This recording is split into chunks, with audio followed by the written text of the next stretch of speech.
షాబాద్ ఘటనపై హరీష్ రావు సంచలన ఆరోపణలు చేశారు. నిందితుడికి మార్కెట్ కమిటీ చైర్మన్ సాయం చేశాడని, పోక్సో కేసులో 20 లక్షల రూపాయల లంచం ఇచ్చి రక్షించారన్నారు.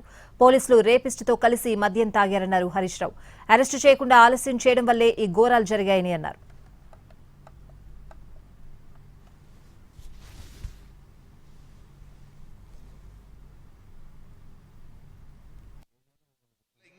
ఏమైతా ఉంది, నిన్న షాద్ నగర్ లో ఒక సైకో రాజ్ కుమార్ అనే ఒక సైకో ముగ్గురు పిల్లల్ని ముగ్గురు పెద్దవాళ్ళను 6గురిని గొంతు కోసి చంపిండు. ఎంత బాధ అనిపిస్తుంది. అలా ఇంకా బాధ కలిగేది ఏంటంటే 7గురు కుటుంబ సభ్యుల్లో ఒక్కరు మిగిలిపోయింది. ఆ ఒక్కరెవరంటే ఒక అమ్మాయి, పాపం చిన్న పిల్ల, చెవులు వినబడవు, మాటలు రావు, కాళ్ళు లేవు. ఆ అమ్మాయి పరిస్థితి ఏమైతుంది ఒక్కసారి ఆలోచించండి. ఇంతకాలం వీళ్ళే ఆ అమ్మాయికి నోట్లో కలిపి అన్నం పెట్టిండ్రు, ఆ అమ్మాయిని బాత్రూమ్ తీసుకుపోయిండ్రు, ఆ అమ్మాయికి స్నానం చేయించిండ్రు, ఆ అమ్మాయికి బట్టలు వేపించిండ్రు.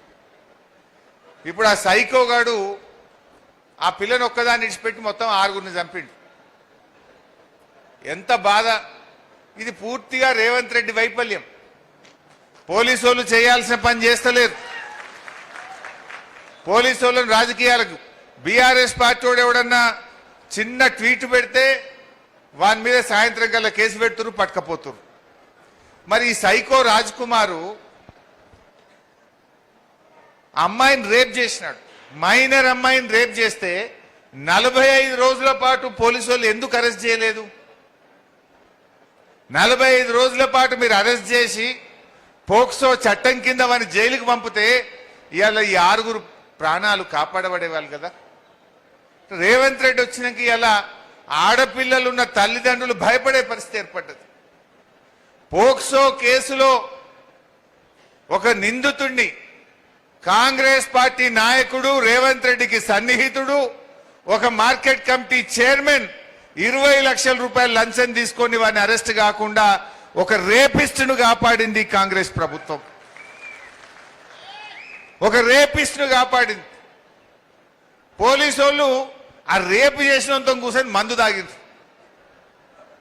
పోలీసు వాళ్ళు వాడిని అరెస్ట్ చేయకుండా 45 రోజులు టైం ఇస్తే వాడు కోర్టుకు పోయి బెయిల్ తెచ్చుకున్నాడు. 20 లక్షలు ఖర్చు పెట్టిండు, వచ్చి ఆయనతో 6గురిని ఊచకొత్త కోసిండు. నిన్న ఒక ఆయన రేవంత్ రెడ్డి గారిని ఆంధ్రప్రదేశ్లో వెనకైన పేపర్ బాయి పేపర్లు ఎత్తుండే, గోడల మీద పెయింటింగ్ రాతలు రాస్తుండే రేవంత్ రెడ్డి అని అన్నాడట. అది ఉన్నదే అన్నాడు, నిజమే అన్నాడు. గోడల మీద రాతలు రాస్తోడిన పెయింటర్. అరే నేను ముఖ్యమంత్రిని, నన్ను పెయింటర్ అంటే వాడిని పోలీసు వాళ్ళు పోయి పట్టుకొచ్చి లోపలేసి పారేశారు. మా గీత ఏదో పోస్ట్ పెట్టి గీతమ్మ మీద కూడా పోలీస్ స్టేషన్లో కేసు పెట్టారు. నల్లబాలు అని పటాన్చెర్లు ఉంటాడు, ఓ చిన్నగా రేవంత్ రెడ్డి తప్పు చేసిండు అని ఒక ట్వీట్ చేస్తే వాడిని పట్టుకపోయి పాపం జైల్లో పెట్టిండ్రు. మరి రేపు చేసిన మాత్రం మంద అవుతురు పోలీసు వాళ్ళు కూర్చొని. ఇది రేవంత్ పాలన. అంటే మహిళల పట్ల, సైకోల పట్ల ఈ ప్రభుత్వం ఎంత ఉదాసీనంగా ఉందో మనం ఇలా అర్థం చేసుకోవాల్సిన అవసరం ఉంది. సెటిల్మెంట్లు పోలీసు వాళ్ళు దేనికి వాడుకుంటున్నారు? ల్యాండ్ సెటిల్మెంట్లు. ఇందాక రాంగ భూపాల్ రెడ్డి అంటుండే మా దగ్గర కూడా నారాయణఖేడ్ల సెటిల్మెంట్లు బాగా అయిపోయినాయి అన్న. ఒకటే పోలీసు వాళ్ళు ఓవుడు మామూలు వసూలు చేసాడట. సెటిల్మెంట్లు పెరిగిపోయినాయి. పోలీస్ వ్యవస్థను రాజకీయ కేంద్రంగా, సెటిల్మెంట్ల అడ్డాగా, ల్యాండ్ డీళ్ల కోసం వాడడం వల్ల ఇలాంటి సైకోలు ఇలా పెట్టేయకపోతా ఉన్నారు. ఇవాళటి వరకు రేవంత్ రెడ్డి ఒక్క మాట మాట్లాడలే ఆ సైకో మీద. పక్క రాష్ట్ర ముఖ్యమంత్రి మాట్లాడిండు, ఇది అన్యాయం, ఇట్లా ఈ రకంగా ఆడపిల్లల్ని కోడి మెడ కోసినట్టు గొంతు కోసి చంపితే ఇది చాలా బాధాకరమైంది అని చెప్పి ఇవాళ పక్క రాష్ట్ర ముఖ్యమంత్రులు మాట్లాడుతున్నారు. కానీ రేవంత్ రెడ్డికి చీమ గుట్టినట్టు లేదు. అంటే పాలన గాలికి వదిలేసినటువంటి పరిస్థితి. ఇది ఇట్లా ఉన్నది.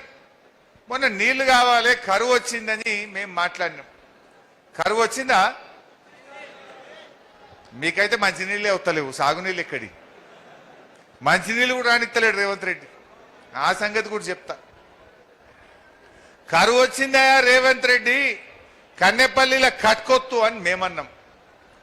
కట్టుకొత్తవా రేవంత్ రెడ్డి అంటే నీ పీకలొత్తుతా అంటుండు. అంటే అడుగుడు తప్పట.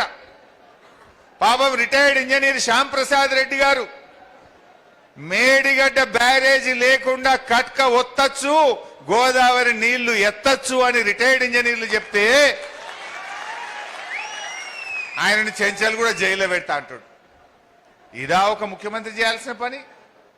సరే మేం చెప్తే రాజకీయం అంటివి. మరి ఆయన రిటైర్డ్ ఇంజనీర్ ఏ పార్టీ కాదు, 80 ఏళ్ల వయసు ఉన్నది, కరువు పడ్డది, కష్టం వచ్చింది, మంచినీళ్ళు దొరకటట్లేవు, కట్టుకొత్తవా రేవంత్ రెడ్డి అంటే నిన్ను చెంచలు కూడా జైల్లో పెడతా అంటాడు. అంటే నేను అందుకే నిన్న ఒక మాట అన్నా. ఒక విలేకరు అడిగిండు, సార్ మరి ఇదంతా సరే గాని కరువు పడ్డది, మరి నీళ్లు లేవు, పొలాలు ఎండిపోతున్నాయి, మంచినీళ్ళు లేక ప్రజలు ఇబ్బంది పడుతున్నారు, పంటలన్నీ పోతున్నాయి సార్, మరి ఎట్లా నువ్వేం చేస్తావు అని అడిగిండు. ఏమున్నది, హరీష్ రావుతో కేసీఆర్నో కోస్తాడట, రక్తం పంటల మీద జల్లితే పంటలు వండుతాయట. నేను అంటున్నా ఆ సైకో రాజ్ కుమార్ గానికి ఈ రేవంత్ గానికి ఏమైనా తేడా ఉన్నదా? ఏమైనా ఉన్నదా? ఆ సైకో గాడు మాట్లాడినట్టే నువ్వు మాట్లాడుతున్నావు, వాడు చంపిండు నువ్వు మాట్లాడుతున్నావు, గంతే తేడా.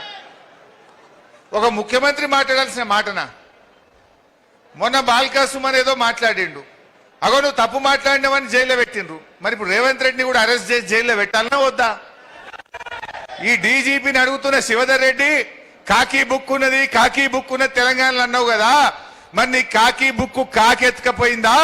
ఎందుకు రేవంత్ రెడ్డి మీద కేసు పెట్టలేవు అని అడుగుతా ఉన్నా. ఎవరినన్నా కోస్తా రక్తం జల్లుతా అని మాట్లాడితే ఊకుంటారా? నువ్వు మాట్లాడితే నువ్వో నేను ఎవరైనా రేవంత్ రెడ్డి కోస్తాం రక్తం తీస్తాం రేవంత్ రెడ్డి అంటే దెబ్బ మన మీద కేసు పెట్టరా? మరి ఇలా రేవంత్ రెడ్డి ఈ రకంగా మాట్లాడితే అన్ని టీవీల్లో లైవ్ వస్తే రాష్ట్ర పోలీసులు ఏమన్నా కళ్ళు మూసుకుంటున్నారా? చట్టం లేదా? హింసను ప్రేరేపించవచ్చా? ఏ వ్యక్తి అయినా సరే హింసను ప్రేరేపిస్తే, క్రిమినల్ మాటలు మాట్లాడితే, తప్పుడు మాటలు మాట్లాడితే కేసులు నమోదు చేయాల్సిందే, ఆ వ్యక్తిని వెంటనే అరెస్ట్ చేయాల్సిందే.